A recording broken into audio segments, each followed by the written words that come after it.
বাংলাদেশের অন্তর্বর্তীকালীন সরকারি উপদেষ্টাদের ভারত বিরোধী বক্তব্যকে হাস্যকর আখ্যায়িত করে ভারতের পররাষ্ট্রমন্ত্রী এস জয়শঙ্কর বলেছেন, বাংলাদেশকে ঠিক করতে হবে যে তারা ভারতের সঙ্গে কেমন সম্পর্ক চায়। তিনি বলেছেন, আমরা খুব স্পষ্ট বার্তা দিয়েছি, আপনারা আমাদের প্রতিবেশী। আমরা চাই পরিস্থিতি শান্ত হোক, আমরা চাই বাণিজ্য, যোগাযোগ এবং অন্যান্য বিষয় এগিয়ে যাক।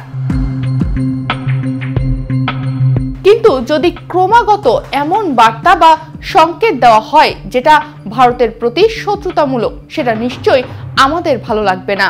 22 ফেব্রুয়ারি শনিবার দিল্লি বিশ্ববিদ্যালয়ে আয়োজিত এক অনুষ্ঠানে বাংলাদেশ নিয়ে এক প্রশ্নের জবাবে এমন মন্তব্য করেন তিনি। বাংলাদেশের দুটি বিষয় ভারতের জন্য খুবই উদ্বেগজনক মন্তব্য করে তিনি বলেন, প্রথমত, বাংলাদেশে সংখ্যালঘুদের ওপর ধারাবাহিক হামলার ঘটনা। আমি মনে করি এটা আমাদের চিন্তা ভাবনার ওপর যথেষ্ট প্রভাব ফেলছে এবং এটা এমন একটা বিষয় যা নিয়ে আমাদের কথা বলা উচিত এবং আমরা তা বলছি। দ্বিতীয়ত, তাদের নিজেদের রাজনীতি আছে। আপনি একমত হতে পারেন বা না হতে পারেন, দিন শেষে আমরা প্রতিবেশী। তাদের সিদ্ধান্ত নিতে হবে যে তারা আমাদের সাথে কেমন সম্পর্ক চায়। ভারতের পররাষ্ট্রমন্ত্রী বলেন, আমি যদি প্রতিদিন সকালে উঠেই আপনাকে দোষারোপ করতে থাকি, তখন আপনি একা একা বলতে পারবেন না যে আমি আপনার সাথে ভালো সম্পর্ক চাই। তাহলে এই সিদ্ধান্তটা তাদেরই নিতে হবে যে তারা আমাদের সাথে কেমন সম্পর্ক চায়। ছাত্র জনতার অভ্যুত্থানে আওয়ামী লীগ ক্ষমতাচ্যুত হলে বাংলাদেশে অধ্যাপক ডক্টর মোহাম্মদ ইউনূসের নেতৃত্বাধীন অন্তর্বর্তী সরকার দায়িত্ব নেয়। 5 আগস্ট সরকার পতনের পর ভারতে পালিয়ে যাওয়ার পর থেকে সেখানেই আছেন শেখ হাসিনা।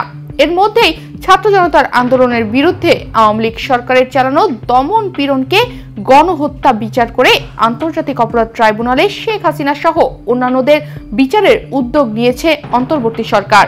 একাধিক মামলায় শেখ হাসিনার বিরুদ্ধে পরোয়ানাও জারি করা হয়েছে। এরপর প্রত্যর্পণ চুক্তির আওতায় তাকে দেশে ফেরত পাঠানোর অনুরোধ জানিয়ে গত 23 ডিসেম্বর ভারত সরকারকে কূটনৈতিক পত্র পাঠায় অন্তর্বর্তী সরকার। তবে ভারত এখনো তার জবাব দেয়নি। শুক্রবার ভারতের পররাষ্ট্র মন্ত্রণালয়ের ব্রিফিংয়ে এক সাংবাদিকের প্রশ্নের জবাবে পররাষ্ট্র মন্ত্রণালয়ের মুখপাত্র রণধীর জসওয়াল বলেন, আমরা এ ধরনের বক্তব্যগুলো নজরে নিয়েছি। সেগুলো অবশ্যই ভালো কিছু নয়। কোন সুনির্দিষ্ট বিষয়ে এর প্রভাব কি পড়বে তা সংশ্লিষ্ট খাতের ব্যক্তিরাই তুলে ধরবেন। তনিমা রহমান, বাংলাদেশ প্রতিদিন।